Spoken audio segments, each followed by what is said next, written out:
Hello मेरे future के toppers, कैसे हो। मैं सुभाष कुमार जो आप सभी को आपके अपने यूट्यूब चैनल एसिड एकेडमी में हार्दिक स्वागत करता हूं। जरा हमको बताइए कि आप यदि कोई भी चीज को देख पाते हो तो कैसे देख पाते हो। आप बोलोगे कि सर अपनी आंखों की वजह से। हमारी आंखें यदि सही काम कर रही होगी ना तो हम कोई भी चीज को बहुत ही इजीली तरीके से देख पाएंगे। तो क्या हमारी आंखें केवल सही रहने से कोई भी चीज को देख पाएंगे क्या? यदि आपको एक अंधेरा रूम में भेज दिया जाए तो फिर भी वहां पे सारी चीजों को आसानी से देख लोगे कि नहीं देख लोगे? आपकी आंखें तो सही काम कर रही होगी भाई, तो सारी चीजों को देख लेना चाहिए। लेकिन आप कोई भी चीज को नहीं देख पाओगे। क्यों? क्योंकि उस रूम में लाइट ही नहीं है। तो सबसे इंपॉर्टेंट चीज क्या है कि भले हमारी आंखें सही काम कर रही है लेकिन उस समय लाइट का भी होना बहुत जरूरी है।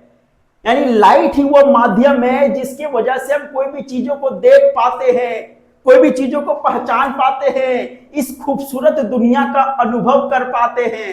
आ रहा समझ में? तो लाइट सिर्फ एक फिजिक्स का चैप्टर नहीं है बल्कि लाइट वह माध्यम है जिसकी वजह से हम कोई भी चीजों को आसानी से देख पाते हैं। भाई लाइट नहीं रहेगा तो पूरा एकदम अंधेरा ही अंधेरा और कोई उपाय नहीं है। आ रहा समझ में? तो आज की क्लास में हम बात करेंगे चैप्टर लाइट के बारे में। आखिर लाइट क्या है, लाइट कैसे काम करती है, लाइट कब वापस जाती है, कब अपना रास्ता बदल लेती है, ये सारी चीजों को बहुत ही बेहतरीन तरीके से बात करेंगे।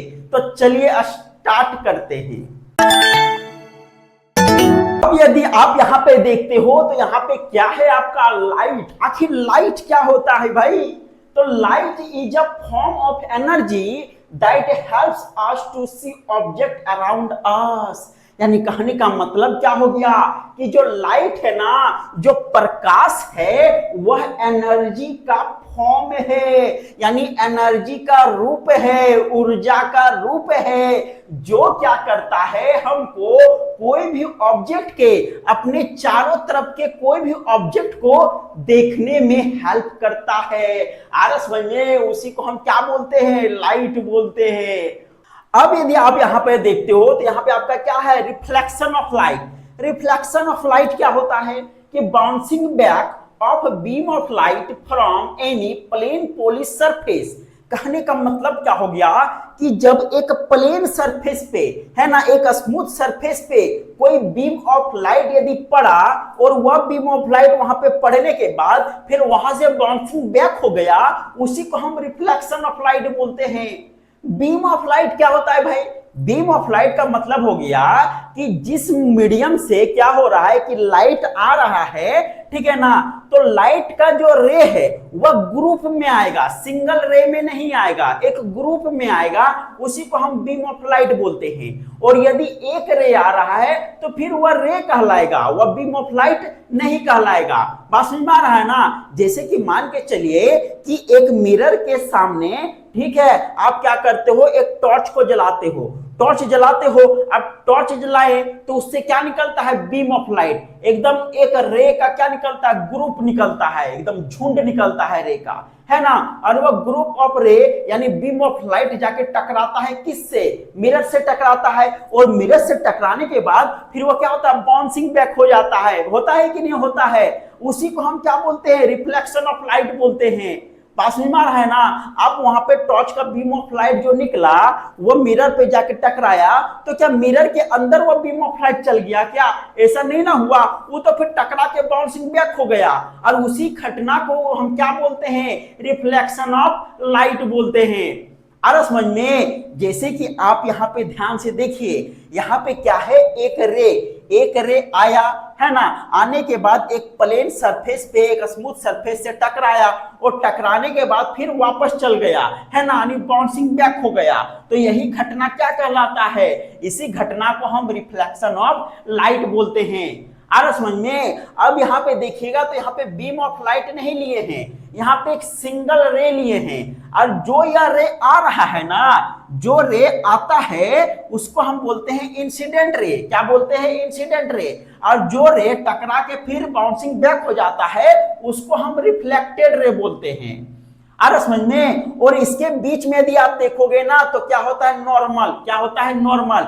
ये नॉर्मल क्या होता है भाई, नॉर्मल क्या होता है कि जो इंसिडेंट रे आया और प्लेन सरफेस पे जिस बिंदु पे टकराता है ना, प्लेन सरफेस के जिस बिंदु पे टकराता है, ठीक है, उस बिंदु पर एक इमेजिनरी लाइन ड्रॉ कर दिया जाता है, ठीक है, और वही इमेजिनरी लाइन को हम क्या बोलते हैं, नॉर्मल बोलते हैं। बात समझ में आ रहा है। अब यहां पे देखोगे तो इंसिडेंट रे और नॉर्मल रे के बीच एक एंगल बनता है और इस एंगल को हम क्या बोलते हैं, एंगल ऑफ इंसिडेंस बोलते हैं, ठीक है। उसके बाद रिफ्लेक्टेड रे और नॉर्मल के बीच भी एक एंगल बनता है और इस एंगल को हम बोलते हैं एंगल ऑफ रिफ्लेक्शन बोलते हैं। आ रहा समझ में। उसके बाद यदि आप देखोगे तो इंसिडेंट रे और यहां पे ये आपका प्लेन सरफेस के बीच भी एक एंगल बन रहा है, उसी तरह रिफ्लेक्टेड रे और आपका यहाँ पे प्लेन सरफेस के बीच भी एक एंगल बन रहा है। तो ये जो एंगल बन रहा है ना, इस एंगल को हम ग्लैंसिंग एंगल बोलते हैं। क्या बोलते हैं हम, ग्लैंसिंग एंगल बोलते हैं। अरे समझ में। अब यदि आगे आप देखोगे तो आगे क्या है, ray of light. Ray of light का मतलब क्या हो गया, वही चीज ना जो अभी हमने बताया कि ओनली वन रे, यानी केवल एक ही रे। ओके, नेक्स्ट आपका beam of light. Beam of light का मतलब कि कलेक्शन ऑफ रे। क्या हो गया, कलेक्शन ऑफ रे, यानी रे का ग्रुप, रे का झुंड, ठीक है। आगे है लॉज ऑफ रिफ्लेक्शन। रिफ्लेक्शन के कुछ नियम भी होते हैं, आ रहा समझ में। तो लॉज ऑफ रिफ्लेक्शन क्या है, लॉज ऑफ रिफ्लेक्शन में सबसे पहला क्या है, सबसे पहला है कि angle of incidence and angle of reflection are always equal to each other. बात समझ में आ रहा है। यहाँ पे यदि आप देखें ना कि इंसिडेंट रे आया और यहाँ पे टकराया, उसके बाद यहाँ पे नॉर्मल बनाना, तो इन दोनों के बीच एक एंगल बनाना जिसको हम एंगल ऑफ इंसिडेंस बोलते हैं, और इसके बीच भी एक एंगल बना जिसको हम एंगल ऑफ रिफ्लेक्शन बोलते हैं। तो एंगल ऑफ इंसिडेंस और एंगल ऑफ रिफ्लेक्शन जो होता है ना, दोनों आपस में सेम होते हैं, यानी इस एंगल का वैल्यू और इस एंगल का वैल्यू क्या होगा, सेम होगा। आ रहा समझ में। दोनों जो एंगल बन रहे हैं वे इक्वल होते हैं। यदि मान के चलिए कि ये यदि 30 डिग्री में बना तो ये भी कितना होगा, 38 डिग्री होगा। बात समझ में आ रहा है ना। यही है यहाँ पे कि angle of incidence and angle of reflection are always equal to each other, यानी एंगल ऑफ रिफ्लेक्शन और एंगल ऑफ इंसिडेंस जो होता है ना, दोनों एक दूसरे के क्या होते हैं, इक्वल होते हैं। जितना डिग्री ई बनेगा उतना डिग्री ई भी बनेगा। अरे समझ में। अब नेक्स्ट यदि देखते हो तो नेक्स्ट क्या है कि इंसिडेंट बीम और reflected beam and normal to the surface all lies in same plane. बात समझ में आ रहा है ना। कहने का मतलब क्या हो गया कि जो आपका इंसिडेंट रे है और रिफ्लेक्टेड रे है और आपका नॉर्मल है, ये तीनों जो है ना एक ही बिंदु पे होगा। आला समझ में। तीनों एक ही बिंदु पे होगा, अलग अलग बिंदु पे नहीं होगा, तीनों जाके एक ही बिंदु पे रहेंगे, ठीक है ना। इधर से इंसिडेंट रे आया, यहाँ पे टकराया, एक बिंदु बना, और यहीं से आपका नॉर्मल भी बन गया, और यही बिंदु से आपका रिफ्लेक्टेड रे भी निकल गया। बात समझ में आ रहा है ना। यही दोनों आपके क्या है, लॉज ऑफ रिफ्लेक्शन है। अब चलिए आगे बात करते हैं। यदि आप यहाँ पे देखते हो तो यहाँ पे आपका क्या है, स्फेरिकल मिरर, ठीक है ना। एक गोलीय दर्पण क्या होता है, ठीक है। एक स्फेरिकल मिरर के बारे में यहाँ पे हम जानेंगे, ठीक है। तो आप इस डायग्राम को यदि देख रहे हो, ठीक है ना, तो यह जो फिगर है ना, यह किसका है, एक स्फेरिकल मिरर का है, ठीक है ना। सपोज कीजिए क्या है, एक स्फेरिकल मिरर है और इस स्फेरिकल मिरर में बहुत सारी चीजों को यहाँ पे बताया गया है। आ रहा समझ में। सबसे पहले आप यदि देखोगे तो एक स्फेरिकल मिरर में जो एक साइड जो होता है वह कन्वेक्स मिरर बनता है, और दूसरा साइड यदि देखोगे तो वह एक कनकेव मिरर बनता है। बात समझ में आ रहा है ना। यानी कहने का मतलब क्या हो गया कि आप यदि यहाँ पे ध्यान से देखोगे तो यहाँ पे एक बीच में एक बिंदु है, ठीक है ना। तो एक स्फेरिकल मिरर के बीच वाला जो भाग है इसको हम क्या बोलते हैं, सेंटर ऑफ कर्वेचर बोलते हैं। क्या बोलते हैं, सेंटर ऑफ कर्वेचर बोलते हैं। आ रहा समझ में। उसके बाद यहाँ पे P है, क्या है, एक पॉइंट P है, और यहाँ पे क्या है, एक पॉइंट P है, ठीक है ना। इस P को हम क्या बोलते हैं, पोल बोलते हैं। क्या बोलते हैं हम, पोल बोलते हैं, ठीक है ना। सबसे पहले आप यहाँ पे ध्यान से देखिएगा, यहाँ पे क्या है आपका कन्वेक्स मिरर और कनकेव मिरर। कन्वेक्स मिरर मतलब क्या हो गया भाई, कन्वेक्स मिरर मतलब हो गया कि जिसका रिफ्लेक्टिंग सरफेस जो होगा वह बाहर की तरफ होगा, ठीक है ना, यानी जो बाहर से क्या होगा, उभरा हुआ दिखाई देगा, उसी को हम क्या बोलते हैं, कन्वेक्स मिरर बोलते हैं, ठीक है। आप यदि यहाँ पे देखोगे तो इसका जो रिफ्लेक्टिंग सरफेस है वो कहाँ पे है, बाहर की तरफ है, तो ये हो गया कन्वेक्स मिरर। और कनकेव मिरर का मतलब क्या हो गया, कि जिसका रिफ्लेक्टिंग सरफेस अंदर की तरफ होगा, है ना, जिसका रिफ्लेक्टिंग सरफेस क्या होगा, अंदर की तरफ होगा, उसी को हम क्या बोलते हैं, कनकेव मिरर बोलते हैं। ओके, तो आप यदि यहाँ पे ध्यान से देखोगे ना, तो रिफ्लेक्टिंग सरफेस का बीच का जो पॉइंट है उसी को हम क्या बोलते हैं, पोल बोलते हैं। उसी तरह इधर भी देखोगे तो रिफ्लेक्टिंग सरफेस के बीच का जो भाग है, बीच का जो पॉइंट है, उसी को हम क्या बोलते हैं, पोल बोलते हैं। ओके, अब यदि यहाँ पे आप देखोगे तो यहाँ पे पोल से लेकर सेंटर तक, पोल से लेकर सेंटर तक का जो दूरी है उसको हम रेडियस ऑफ कर्वेचर बोलते हैं। क्या बोलते हैं, रेडियस ऑफ कर्वेचर। उसी तरह यहां पर भी देखोगे पोल से लेकर सेंटर तक का जो दूरी है उसको क्या बोलते हैं, रेडियस ऑफ कर्वेचर बोलते हैं। ओके, अब यदि आप यहां पे ध्यान से देखोगे, ठीक है ना, तो रिफ्लेक्टिंग सरफेस, जहां तक रिफ्लेक्टिंग सरफेस होता है, ठीक है ना, यानी रिफ्लेक्टिंग सरफेस का जो विड्थ होता है, रिफ्लेक्टिंग सरफेस का जो डायमीटर होता है, ठीक है, उसको हम क्या बोलते हैं, अपर्चर बोलते हैं। क्या बोलते हैं हम, अपर्चर बोलते हैं। आ रहा समझ में। उसी तरह यहां पर भी देखोगे तो रिफ्लेक्टिंग सरफेस का जो विड्थ है, जो डायमीटर है, आ रहा समझ में, उसी को हम क्या बोलते हैं, अपर्चर बोलते हैं। क्या बोलते हैं हम, अपर्चर बोलते हैं। ओके, उसके बाद यदि आप यहाँ पे देखोगे तो यहाँ पे लिखा गया है आपका एफ। क्या लिखा गया है, यहाँ पे एफ लिखा गया है। यह जो एफ है, एफ फॉर क्या होता है आपका, फोकस। क्या होता है, फोकस। फोकस क्या होता है कि कोई भी मान के चलिए एक कनकेव मिरर है, ठीक है ना, तो कनकेव मिरर है। अब क्या हो गया कि रे, लाइट ऑफ रे, है ना, यानी लाइट का रे आया, कनकेव मिरर से टकराया, और टकराने के बाद फिर क्या होता है कि जिस पॉइंट पे जाके मिलता है, जैसे कि मान के चलिए एक कनकेव मिरर है, और कनकेव मिरर में बहुत सारे लाइट ऑफ रे आए हैं और टकराए मिरर से, और सारा जो रे है वह जाके एक पॉइंट में जाके मिल गया, एक पॉइंट में जाके मिट कर गया। तो जिस पॉइंट में जाके वह रे मिला ना, उसी को हम क्या बोलते हैं, फोकस बोलते हैं। क्या बोलते हैं हम, फोकस बोलते हैं। आ रहा समझ में। उसके बाद पोल और फोकस के बीच का जो दूरी होता है उसी को हम स्मॉल एफ से डिनोट करते हैं, यानी इसको हम बोलते हैं फोकल लेंथ। क्या बोलते हैं हम, फोकल लेंथ बोलते हैं। आ रहा समझ में। तो यह है आपका स्फेरिकल मिरर है। उसके बाद यहाँ पे सारी चीजों को हमने डिटेल से यहाँ पे बताया, आप चाहोगे तो इसका आप स्क्रीनशॉट ले सकते हो। ओके, अब चलिए हम आगे बात करते हैं। अब यदि आप यहाँ पे देखते हो तो यहाँ पे आपका क्या है, कन्वर्जेंस ऑफ कनकेव मिरर और डाइवर्जेंस ऑफ कन्वेक्स मिरर। अरे समझ में, एक कन्वर्जेंस और डाइवर्जेंस क्या होता है भाई। तो कन्वर्जेंस का मतलब हुआ ना कि जब रे ऑफ लाइट क्या होता है, आता है और मिरर से टकराता है, और टकराने के बाद जाके वह सारे रे ऑफ लाइट एक ही बिंदु पे मिल जाते हैं, तो उसी को हम कन्वर्जेंस बोलते हैं। और डाइवर्जेंस का मतलब क्या हो गया कि जो भी रे ऑफ लाइट आया, मिरर से टकराया, वह जाके एक बिंदु पे नहीं मिलता, वह क्या करता है, वह फैल जाता है।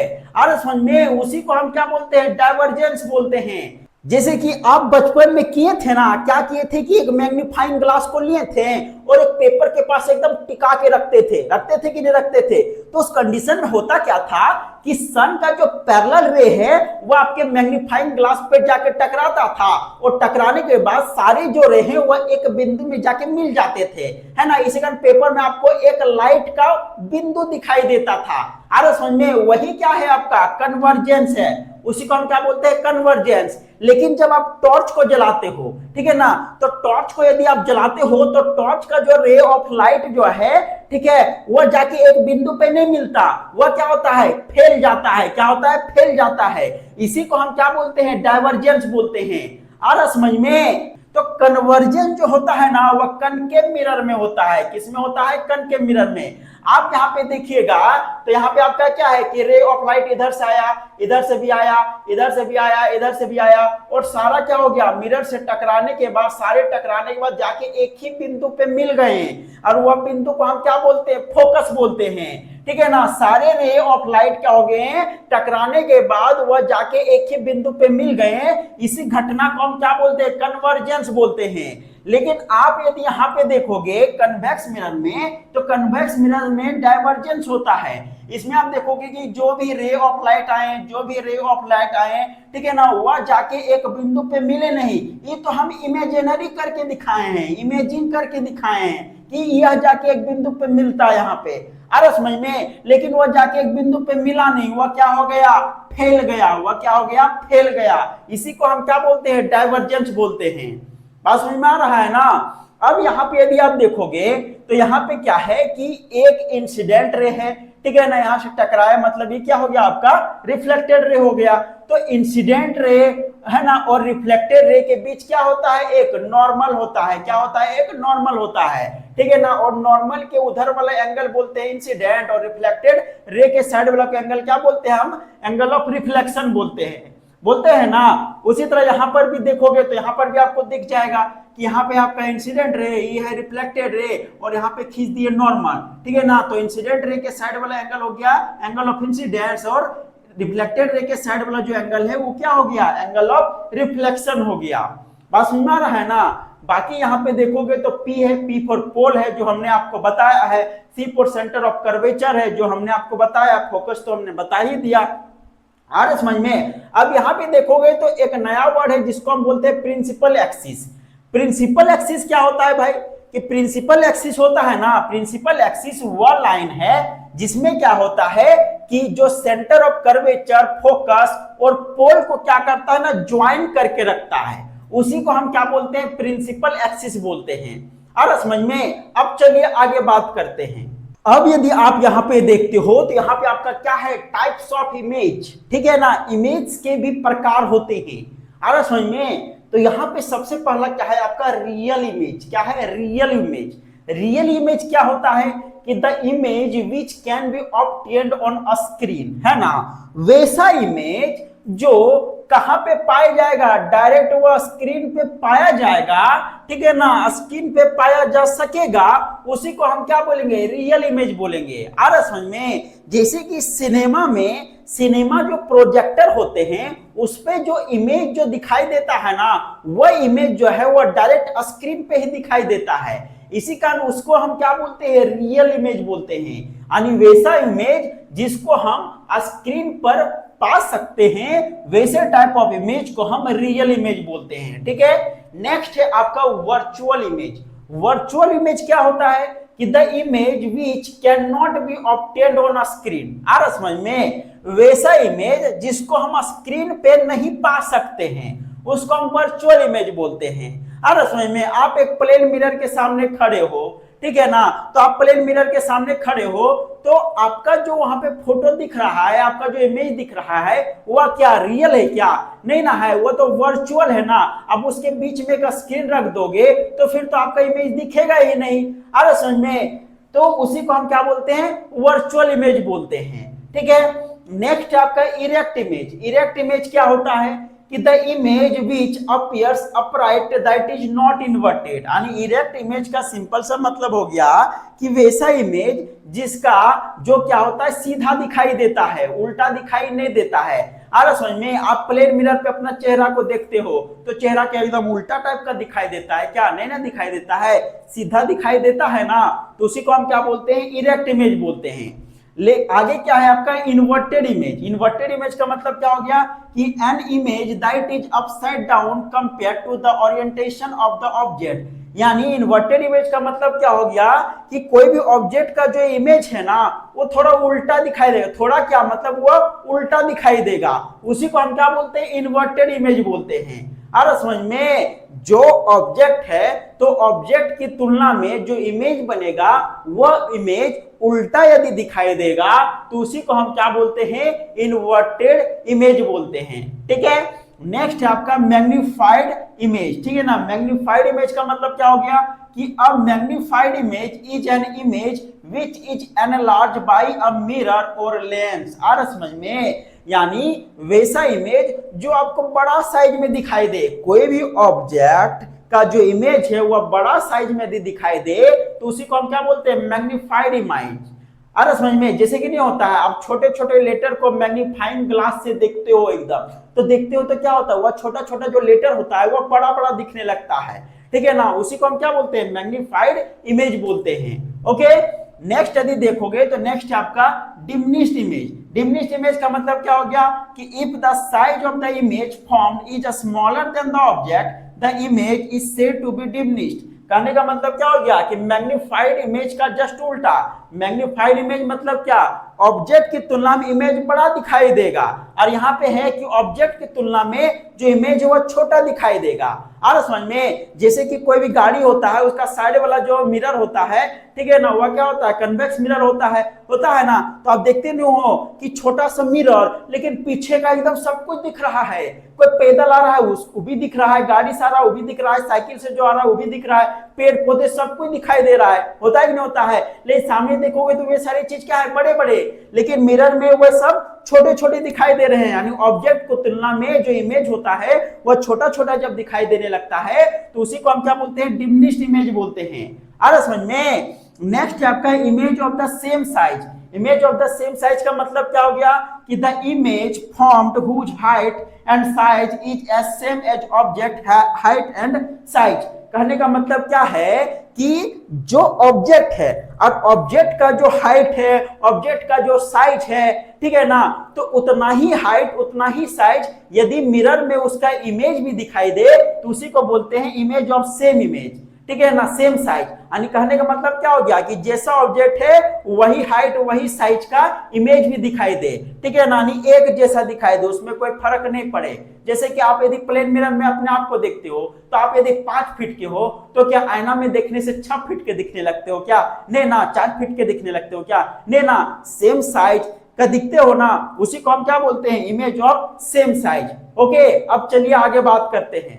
अब यदि आप यहां पे देखते हो तो यहां पे आपका क्या है, रूल्स ऑफ इमेज फॉर्मेशन, यानी जो इमेज फॉर्मेशन होता है, इमेज जो फॉर्म होता है उसके कुछ रूल है, ठीक है ना, उसके कुछ नियम है। क्या नियम है भाई, तो सबसे पहला क्या है कि when beam of light comes parallel to the principal axis is directed towards focus. कहने का मतलब क्या हो गया कि जब बीम ऑफ लाइट या तो रे ऑफ लाइट क्या होता है कि वह प्रिंसिपल एक्सिस के पैरेलल में यदि आता है, ठीक है ना, उसके बाद मिरर से जब टकराता है तो टकराने के बाद जो इसका रिफ्लेक्टेड जो रे होगा ना वह फोकस से होके गुजरेगा। किधर से होके गुजरेगा, फोकस से होके गुजरेगा। आ रहा समझ में। वही हाल यहाँ पे कन्वेक्स में भी होता है। यहाँ पर देखिए आपका क्या है कि जो इंसिडेंट रे आया पैरेलल ऑफ प्रिंसिपल एक्सिस में, आ रहा समझ में, प्रिंसिपल एक्सिस के ही पैरेलल में है ये वाला, आया यहाँ पे मिरर से टकराया और ये क्या हो गया, भले या क्या हो गया कि यह सरफेस से फैल गया लेकिन इसका जो बैकवर्ड एक्सटेंशन जो है वो फोकस से ही होके गुजरा। आ रहा समझ में। तो वही बात है कि जब रे ऑफ लाइट या तो बीम ऑफ लाइट क्या होता है कि वह प्रिंसिपल एक्सिस के पैरेलल में आता है और मिरर से टकराता है और टकराने के बाद जो उसका रिफ्लेक्टेड जो रे होता है ना वह फोकस से होके गुजरता है। आ रहा समझ में। अब नेक्स्ट यदि देखोगे तो नेक्स्ट क्या है कि when beam of light fall on focus is directed parallel to the principal axis. अब इसका जस्ट उल्टा यहाँ पे, अब क्या हो गया कि जब रे ऑफ लाइट, ठीक है ना, जब फोकस से होके गुजरा, ठीक है, उसके बाद फिर जब मिरर से टकराया ना तो टकराने के बाद जो आपका रिफ्लेक्टेड रे होगा वह प्रिंसिपल एक्सिस के पैरेलल में चला जाएगा, प्रिंसिपल एक्सिस के पैरेलल में चला जाएगा। आ रहा समझ में। वही हाल यहाँ पर भी है, जब आया यहाँ पे, ठीक है ना, फोकस के एक्सटेंशंस में इधर आया फोकस की तरफ से, ठीक है ना, उसके बाद फिर यहाँ से टकराया तो टकराने के बाद किधर चल गया, पैरेलल में चल गया। किसके पैरेलल में, प्रिंसिपल एक्सिस के पैरेलल में। आ रहा समझ में। अब यहाँ पे यदि आप देखोगे तो यहाँ पे क्या है आपका कि when beam of light fall on pole of the mirror it reflected with angle equal to incident angle। आ रहा समझ में? कहने का मतलब क्या हो गया कि जब बीम ऑफ लाइट जो होगा ना वह जब पोल से आके टकराएगा, ठीक है ना, यानी जब क्या होगा वह पोल पे आके, ठीक है, रिफ्लेक्ट होगा तो यहां पे लॉ ऑफ रिफ्लेक्शन लागू हो जाएगा। कहने का मतलब क्या है कि एक मिरर है, यहां से रे ऑफ लाइट आया और जाके टकराया, कहां पे? पोल पे जाके टकराया, ठीक है ना, और यहां पे क्या क्या रिफ्लेक्ट कर गया। तो एंगल ऑफ इंसिडेंट जो है और एंगल ऑफ रिफ्लेक्शन जो है वह दोनों आपस में क्या हो जाएंगे? इक्वल हो जाएंगे। यही तो था ना लॉ ऑफ रिफ्लेक्शन। आ समझ में? उसी तरह यहां पर भी देख लीजिए, कन्वेक्स में भी इधर से आया इंसिडेंट रे, पोल से टकराया और फिर रिफ्लेक्टेड रे इधर आ गया, तो इन दोनों के बीच का जो एंगल है वो आपस में क्या हो जाएगा? इक्वल हो जाएगा। ओके, नेक्स्ट आपका when beam of light passes through center of curvature it reflect back in its original path without any deviation। बात समझ में आ रहा है ना? कहने का मतलब क्या है कि जब इंसिडेंट रे आता है, ठीक है ना, किससे होके? सेंटर ऑफ कर्वेचर से होके गुजरता है। जब इंसिडेंट रे आया, ठीक है ना, उसके बाद सेंटर ऑफ कर्वेचर से होके गुजरा ना, गुजरने के बाद जब मिरर से टकराया, तो मिरर से जब टकराएगा ना तो उसका जो रिफ्लेक्टेड रे जो होगा वो वही डायरेक्शन में, यानी जिधर से आया उधर से वही डायरेक्शन में सेंटर ऑफ कर्वेचर की तरफ से ही होते हुए आगे गुजर जाएगा, बिना कोई डेविएशन से, है ना, बिना कोई इधर उधर मुड़े ही। आ रहा समझ में? वही चीज है यहाँ पे, सेम यहाँ पे देख लीजिए कि इधर से आया और इधर डायरेक्शन में फिर वापस चल गया। आ रहा समझ में? तो ये सारे जो थे, ये सारे क्या थे? Rules of image formation. Okay, अब चलिए आगे बात करते हैं। अब यदि आप यहाँ पे देखते हो तो यहाँ पे आपका क्या है कि image formation by a spherical mirror, ठीक है ना, यानी स्फेरिकल मिरर के द्वारा जो इमेज फॉर्मेशन होता है वह आखिर कैसा होता है? आ रहा समझ में? तो यहाँ पे यदि आप देखोगे तो सबसे पहले क्या है आपका? एट इनफाइनाइट, ठीक है ना, यानी कहने का मतलब क्या हो गया कि कोई भी ऑब्जेक्ट को यदि आप इनफाइनाइट पे रखते हो, ठीक है ना, कोई भी ऑब्जेक्ट को यदि मिरर के पास इनफाइनाइट पे रखते हो तो क्या होता है? कनकेव मिरर में यदि देखोगे तो कनकेव मिरर में नेचर ऑफ इमेज जो होगा वह रियल होगा और हाईली डिमिनिश्ड होगा, ठीक है। उसके बाद पोजीशन ऑफ इमेज जो होगा वह एट फोकस होगा। कहने का मतलब क्या हो गया कि मान के चलिए कि कोई भी ऑब्जेक्ट को यदि आप इनफाइनाइट पे रखे हो, ठीक है ना, तो इनफाइनाइट पे रखे हो, ठीक है, तो इसका जो इमेज जो फॉर्मेशन होगा ना वह कहां पे होगा? फोकस पे होगा। कहां पे होगा? फोकस पे होगा। और यह जो इमेज जो होगा वह रियल होगा और हाईली डिमिनिश्ड होगा, ठीक है। जैसे कि यहाँ पे देखिए, यहां से रे आया, ठीक है ना, रे आया उसके बाद टकराया, रे आया उसके बाद टकराया, और टकराने के बाद जो रिफ्लेक्शन जो रे है, रिफ्लेक्टेड जो रे है, वह सारे जो रिफ्लेक्टेड रे है वह कहां जाके मिला? फोकस पे मिला। अरे समझ में? इसी कारण जो इमेज का जो फॉर्मेशन होगा वह कहां होगा? फोकस पे होगा। अरे समझ में? वही सेम कंडीशन यदि आप कन्वेक्स मिरर पे बात करोगे तो कन्वेक्स मिरर पे जो नेचर ऑफ जो इमेज होगा वो वर्चुअल होगा और हाईली डिमिनिश्ड होगा, ठीक है, और पोजीशन ऑफ इमेज जो होगा वो भी फोकस पे ही होगा, ठीक है। आप यदि यहाँ पे देखोगे तो यहाँ पे इधर से रे आया, इधर से रे आया, टकराया, फिर यहाँ पे वापस गया, ठीक है ना, यहाँ पर भी टकरा के वापस गया, ठीक है। लेकिन इसका जो बैकवर्ड एक्सटेंशन जो है, ठीक है ना, इसका जो इमेज पोजीशन है वो कहाँ पे है? फोकस पे है। आ रहा समझ में? अब आगे चलिए बात करते हैं। अब यदि आप यहाँ पे देख रहे हो तो यदि हम ऑब्जेक्ट को सेंटर ऑफ कर्वेचर के यदि पीछे रखें, ठीक है ना, बियॉन्ड सी, अरे समझ में, तो फिर क्या होगा? तो कनकेव मिरर में यदि हम देखते हैं तो ऑब्जेक्ट को यदि सेंटर ऑफ कर्वेचर के पीछे यदि रखे हैं तो फिर इसका जो इमेज जो है वह कहां बन रहा है? आपका सेंटर ऑफ कर्वेचर और फोकस के बीच बन रहा है। कहां बन रहा है? सेंटर ऑफ कर्वेचर और फोकस के बीच बन रहा है। आ रहा समझ में? यहां पे यदि देखोगे तो इसका नेचर ऑफ इमेज क्या होगा? रियल, इन्वर्टेड और डिमिनिश्ड होगा। और पोजीशन ऑफ इमेज जो होगा वो क्या होगा? बिटवीन सी एंड एफ, ठीक है ना, यानी सेंटर ऑफ कर्वेचर और फोकस के बीच में उसका इमेज बनेगा। आ रहा समझ में? उसी तरह कन्वेक्स मिरर में भी देखेंगे तो कन्वेक्स मिरर में क्या होता है भाई कि नेचर ऑफ इमेज जो होगा वो वर्चुअल होगा, इरेक्ट होगा, डिमिनिश्ड होगा, और पोजीशन ऑफ इमेज जो होगा वो पी और एफ के बीच होगा। कहां होगा? पी और एफ के बीच। यदि आप यहाँ पे देखोगे तो यहाँ पे क्या है? ऑब्जेक्ट, ठीक है ना। ऑब्जेक्ट का जो इमेज है वो कहां बन रहा है आपका? ये है आपका पी और ये आपका एफ, तो कहां बन रहा है आपका? पी और एफ के बीच बन रहा है। अरे समझ में। उसके बाद यदि आप देखोगे नेक्स्ट, तो नेक्स्ट है आपका सी। यदि ऑब्जेक्ट को सेंटर ऑफ कर्वेचर पे यदि रखे, ठीक है ना, कोई ऑब्जेक्ट है, ऑब्जेक्ट को यदि हम सेंटर ऑफ कर्वेचर पे रखे तो इसका जो इमेज जो है, इसका जो इमेज जो है वो आपका कहां बन रहा है? यदि आप यहां पे देखोगे तो उसका पोजीशन ऑफ इमेज जो होगा उस सेंटर पे ही होगा। पोजीशन ऑफ इमेज जो होगा वो कहां पे होगा? आपका सेंटर पे ही होगा। यदि ऑब्जेक्ट को यदि आप सेंटर पे रखोगे तो उसका इमेज जो होगा वो भी कहां पे फॉर्मेशन होगा? सेंटर पे ही होगा। आ समझ में? ये बहुत ही इंपॉर्टेंट फिगर है, ये बराबर एग्जाम में पूछा जाता है। आ समझ में? नेक्स्ट यदि देखते हो तो इसका नेचर ऑफ इमेज क्या होगा कि रियल होगा, इन्वर्टेड होगा और सेम साइज का होगा। और पोजीशन ऑफ इमेज का बात करेंगे तो कहां होगा? सेंटर पे होगा, जो हमने अभी बताया। ठीक है। नेक्स्ट है आपका कन्वेक्स मिरर। तो कन्वेक्स मिरर में यदि आप देखते हो तो कन्वेक्स मिरर में नेचर ऑफ जो इमेज होगा वो क्या होगा? वर्चुअल, इरेक्ट और डिमिनिश्ड होगा। ठीक है ना। और पोजीशन ऑफ इमेज यदि बात करोगे तो बिटवीन पी एंड एफ, यानी पोल और फोकस के बीच इमेज बनेगा। ठीक है। जैसे कि ध्यान दीजिए यहाँ पे, यदि ऑब्जेक्ट को हम सेंटर ऑफ कर्वेचर पे रखें, ठीक है ना, तो इसका जो इमेज जो फॉर्मेशन हो रहा है वो कहां हो रहा है? आपका पोल और फोकस के बीच में हो रहा है। आ रहा समझ में? तो किसका था? कन्वेक्स मिरर का था। ओके।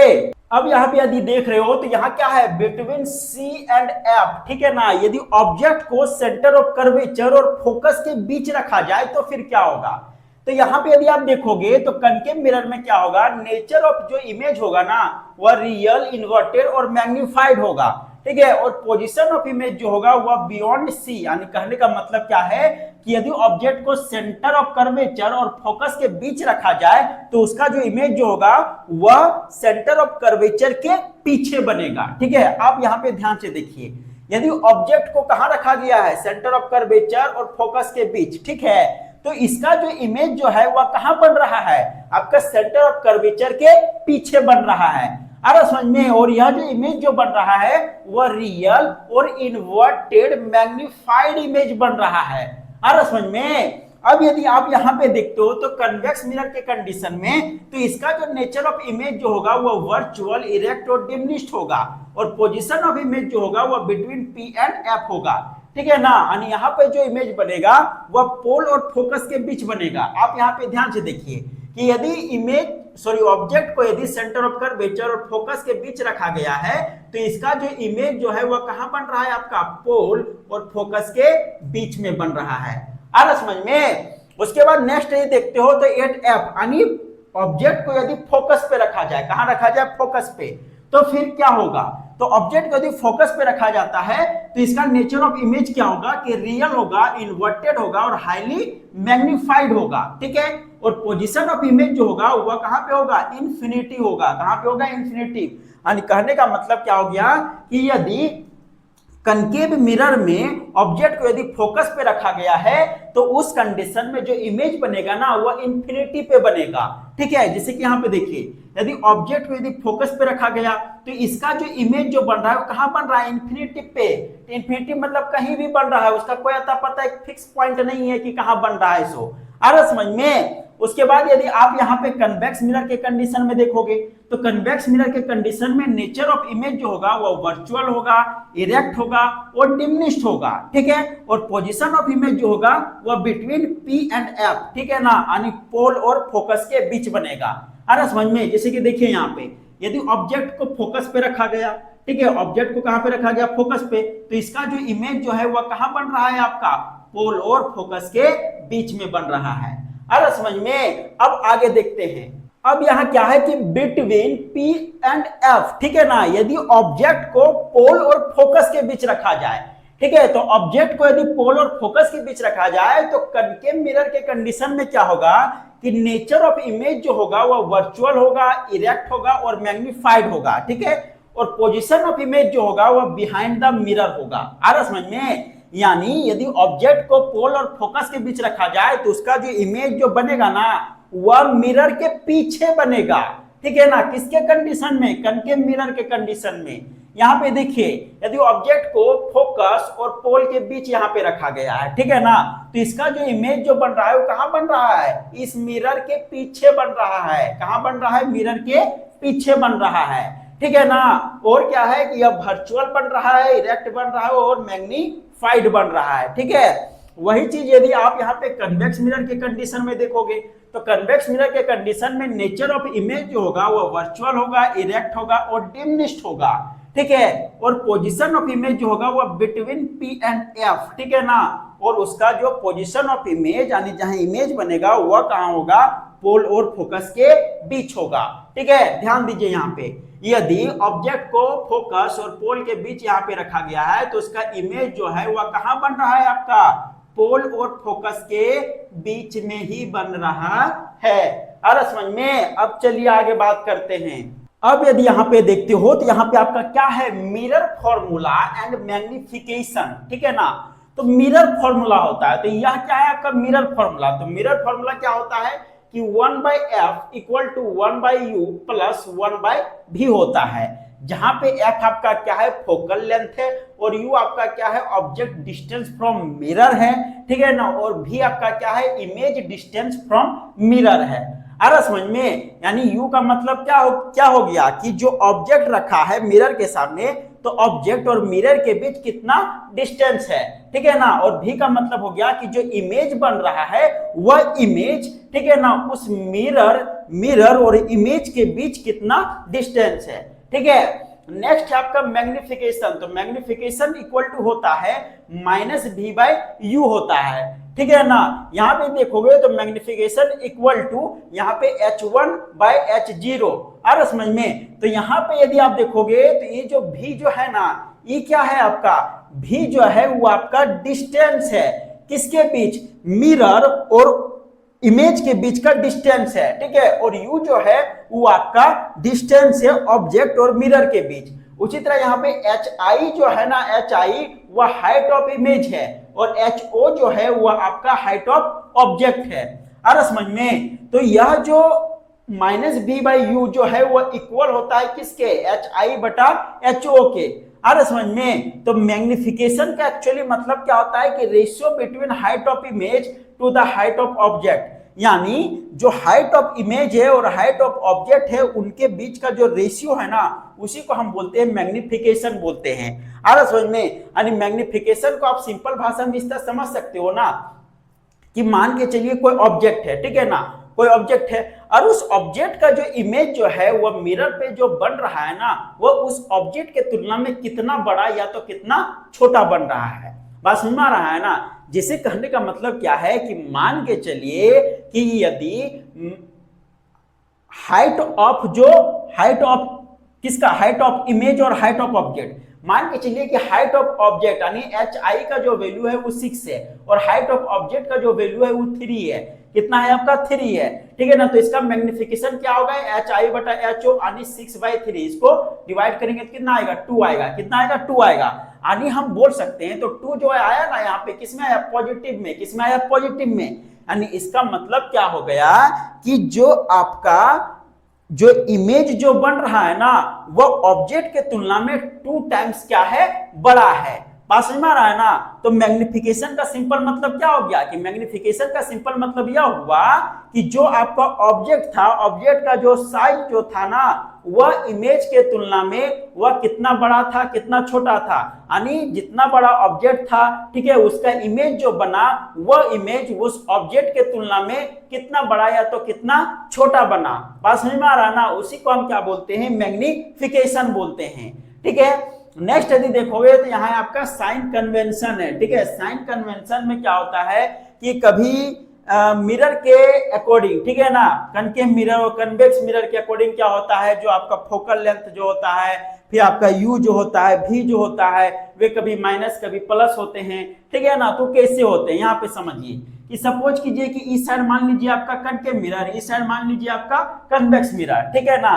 तो यदि कनकेव मिरर में फोकल लेंथ का यदि बात करेंगे तो फोकल लेंथ जो होता है वह हमेशा नेगेटिव होता है, लेकिन कन्वेक्स मिरर में जो फोकल लेंथ होता है वो हमेशा पॉजिटिव होता है, ठीक है। उसी तरह क्या होता है कनकेव मिरर में जो आपका यू मतलब क्या हो गया कि डिस्टेंस, यू मतलब क्या हो गया कि जो आपका हमने यहाँ पे बताया था कि ऑब्जेक्ट डिस्टेंस फ्रॉम मिरर, ठीक है ना, मिरर से जो ऑब्जेक्ट के बीच की जो दूरी है उसे क्या बोलते हैं, यू बोलते हैं। तो कनकेव मिरर में जो यू जो होगा वो हमेशा नेगेटिव में होगा, और कन्वेक्स मिरर में जो यू होगा वो हमेशा भी नेगेटिव में होगा। आ रहा समझ में। उसके बाद भी जो हो गया, भी का मतलब क्या था कि image distance from the mirror, ठीक है। तो भी जो होगा वह कनकेव मिरर में वो क्या होगा, नेगेटिव होगा, एक्सेप्ट व्हेन यू जो है वो less than focal length equal to positive. कहने का मतलब क्या है कि भी का वैल्यू क्या होगा, नेगेटिव होगा। लेकिन यदि जो यू जो है वह फोकल लेंथ से यदि क्या हो गया, छोटा पड़ गया, तो फिर वह किस में हो जाएगा, पॉजिटिव में हो जाएगा, ठीक है। उसी तरह कन्वेक्स मिरर का यदि बात करते हैं तो कन्वेक्स मिरर में जो भी है, भी हमेशा क्या होगा, पॉजिटिव होगा। आ रहा समझ में। तो यह क्या था, यह था आपका साइन कन्वेंशन था, ठीक है। तो आई होप कि यह क्लास या वीडियो आपको बहुत ही इंटरेस्टिंग लगी होगी। वीडियो कैसी लगी हो कमेंट सेक्शन में बताइए। वीडियो यदि अच्छी लगी हो तो वीडियो को लाइक कीजिए, अपने दोस्तों के पास शेयर कीजिए, और चैनल में यदि नए हो तो चैनल को सब्सक्राइब जरूर कीजिए। तो मिलते हैं इस चैप्टर के नेक्स्ट पार्ट में, ठीक है। तो तब तक के लिए धन्यवाद।